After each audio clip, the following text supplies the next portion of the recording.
Hello everyone, welcome back to the channel 1-2-Step. So in this video, I am going to show you how to delete a question in Quora. So it's very simple. First of all, you just have to go to Quora website. That is, you need to go to Quora from Chrome or Firefox, whichever browser you want to.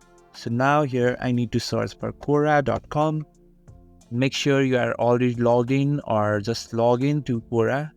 So now you need to go to profile here,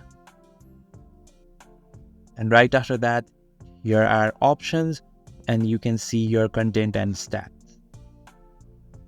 So this was my question which I have posted in the public. So yeah, now I need to delete this. Just click on the 3 button which is in the right corner and you can see here delete. So now you can press on delete post and confirm it. So in this way, you can successfully delete the question in Quora app.